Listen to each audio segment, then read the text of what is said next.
Bayangkan, Laut Karibia berubah jadi panggung maut antara dua negara yang sama-sama keras kepala, Amerika Serikat dan Venezuela.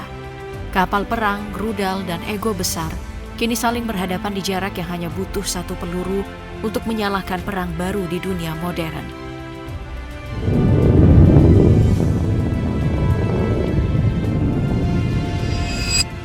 Dari utara, armada tempur Amerika Serikat sudah menutup perairan dekat Venezuela, menunggu aba-aba langsung dari Presiden Donald Trump.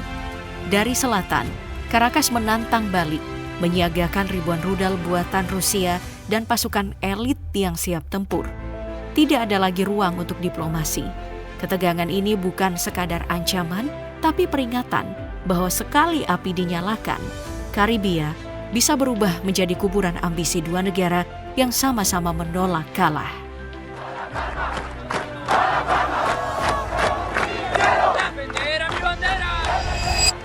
Semua bermula dari satu keputusan beresiko tinggi. Donald Trump memerintahkan pengerahan kapal induk terbesar Amerika Serikat, USS Gerald R. Ford, ke Laut Karibia. Langkah itu tidak hanya mengejutkan dunia, tapi juga menyalakan kembali api ketegangan lama dengan Venezuela. Kapal raksasa ini membawa lebih dari 90 jet tempur, disertai 5 kapal perusak, menjadikannya kekuatan laut paling besar yang pernah mendekat ke wilayah Caracas.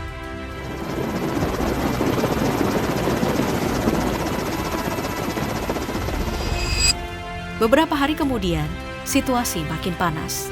Kapal perusak USS Gravely tiba di Port of Spain, ibu kota Trinidad dan Tobago, negara yang jaraknya hanya sepelemparan batu dari pesisir Venezuela. Dalihnya, latihan militer gabungan. Tapi semua orang tahu, kehadiran marinir Amerika di sana bukanlah kebetulan. Ini adalah pesan halus yang berbunyi keras. Kami sudah di pintu depan rumahmu.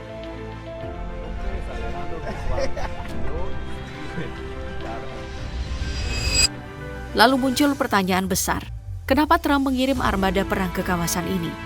Jawabannya terdengar familiar, tuduhan klasik. Washington menuduh pemerintahan Nicolas Maduro bekerja sama dengan kartel narkotika dan kelompok kriminal yang disebut-sebut mengancam keamanan Amerika melalui perdagangan obat terlarang dan imigran ilegal. But they did it very late. They let it play for another 2 nights, and now they took that ad down. Seorang juru bicara militer Amerika Serikat bahkan menyebut operasi ini bertujuan meningkatkan kemampuan untuk mendeteksi, memantau, dan menghentikan aktivitas ilegal di wilayah barat. Tapi, bagi banyak analis, ini hanyalah alasan diplomatik untuk menekan Caracas secara militer.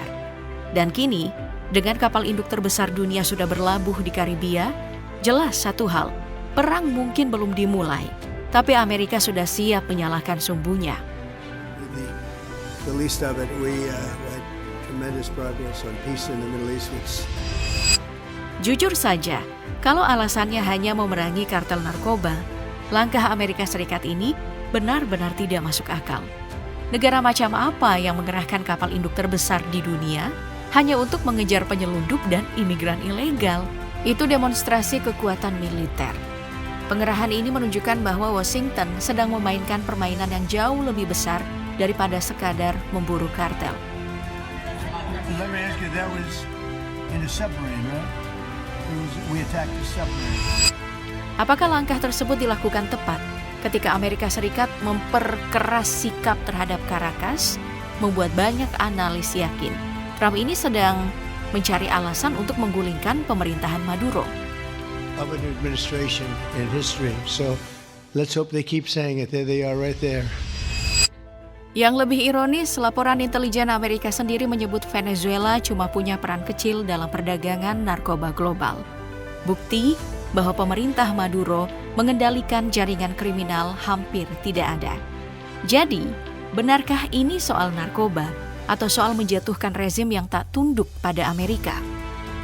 Hoy puedo anunciar que las comunicaciones con el gobierno de Estados Unidos.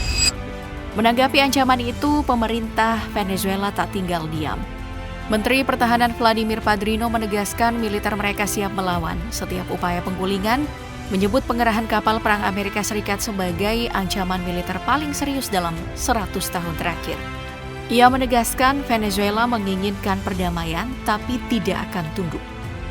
Manipulada, o mejor dicho, el término represión ha sido manipulado en Venezuela, es precisamente. Sementara itu, Presiden Nicolas Maduro menuding Trump sedang menciptakan perang abadi baru. Ia menyebut tuduhan Washington sebagai narasi palsu, vulgar, dan kriminal.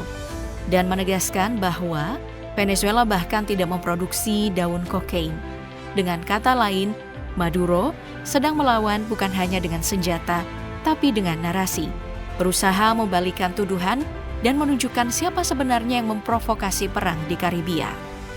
Refrito, podrido sus amenazas a la paz y a la tranquilidad de Venezuela. Bukan cuma bicara, Presiden Nicolas Maduro kini benar-benar bersiap untuk perang terbuka. Ia mengumumkan penempatan 5.000 unit sistem rudal permukaan ke udara di seluruh wilayah Venezuela. Semua dalam posisi siaga penuh menghadapi potensi serangan Amerika Serikat. Ribuan sistem ini bukan buatan lokal, melainkan kiriman langsung dari sekutu militernya Rusia dan dikenal dengan nama Igla-S.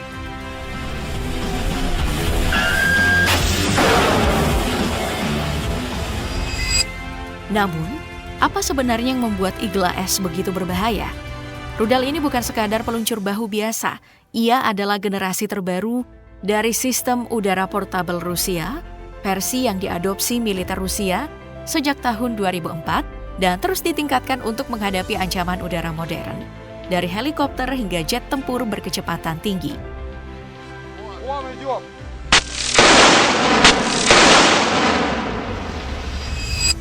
Keunggulan utamanya terletak pada hulu ledak yang lebih besar dan sekering proximity yang membuat rudal ini bisa menghancurkan target bahkan tanpa perlu benturan langsung. Cukup lewat jarak 1,5 meter dari sasaran. Jangkauannya pun meningkat drastis mencapai 6,8 km, jauh lebih jauh dibanding generasi sebelumnya yang hanya 5,2 km.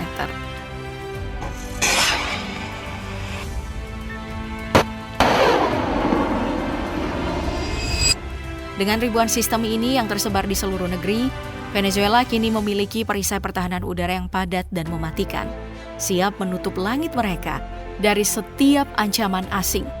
Dunia pun mulai bertanya-tanya apakah ini bentuk pertahanan atau tanda bahwa Caracas benar-benar siap menyambut perang besar.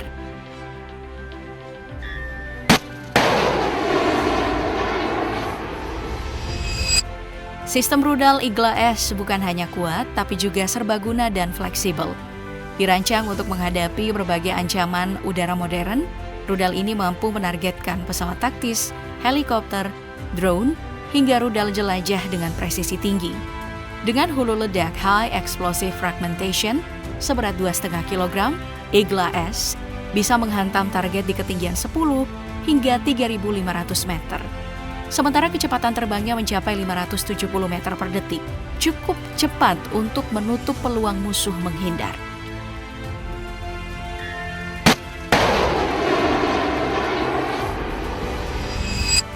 Dan kemampuan itu bukan sekadar teori. Igla telah membuktikan ketajamannya di berbagai medan perang dunia. Dalam konflik Siachen, sistem ini dipakai India untuk menjatuhkan helikopter Pakistan di dataran tinggi Himalaya. Lalu pada Perang Teluk 1991, rudal Igla menjadi mimpi buruk bagi pasukan koalisi. Pesawat Panavia Tornado milik Angkatan Udara Inggris dilaporkan jatuh akibat tembakan Igla yang dikendalikan Irak. Bahkan jet F-16 Fighting Falcon buatan Amerika pun tercatat pernah menjadi korbannya.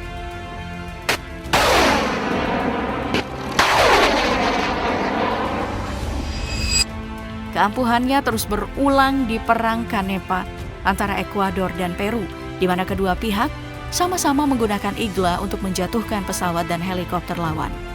Dan pada 16 April 1994 dalam pengepungan Gorazde, satu unit Sea Harrier milik Angkatan Udara Inggris ditembak jatuh oleh pasukan Republik Srpska dengan rudal Igla. Peristiwa yang menggemparkan NATO dengan rekam jejak seefektif itu. Tidak heran jika Venezuela menempatkan Igla-S sebagai tulang punggung pertahanan udaranya. Senjata yang dirancang bukan hanya untuk bertahan, tapi untuk menggigit balik siapapun yang berani menembus langitnya.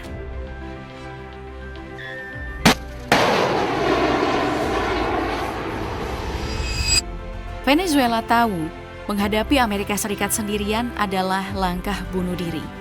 Karena itu, Caracas tidak hanya bersandar pada kekuatan militernya sendiri, tapi juga pada sekutu strategis paling loyalnya, Rusia. Dari semua hubungan Moskow di Amerika Latin, Venezuela adalah yang paling istimewa, pintu utama pengaruh Rusia di benua barat. Во многом благодаря его личному вкладу, ярким идеям и активной позиции. Hubungan keduanya bukan sekadar ekonomi atau diplomasi, tapi aliansi geopolitik yang saling bergantung. Bagi Moskow, Venezuela adalah pos terdepan pengaruh Rusia di halaman belakang Amerika Serikat, sama seperti Iran di Timur Tengah. Venezuela memainkan peran penting sebagai jembatan kekuatan Rusia di wilayah yang selama ini dikuasai oleh Washington. Itulah sebabnya jika perang benar-benar pecah, Moskow hampir pasti akan turun tangan membela Caracas. Karena kehilangan Venezuela berarti kehilangan satu-satunya pijakan strategis Rusia di Amerika Latin. Skenario yang akan mengguncang keseimbangan geopolitik dunia. Kasusnya sama seperti Suriah di era Bashar al-Assad. Begitu rezim itu nyaris tumbang, Rusia terpaksa mengandalkan Iran sebagai sekutu terakhir di Timur Tengah. Kini, Venezuela adalah Suriahnya Amerika Latin, negara kecil yang menjadi simbol perlawanan terhadap dominasi Barat dan kartu penting dalam permainan catur global Rusia melawan Amerika Serikat.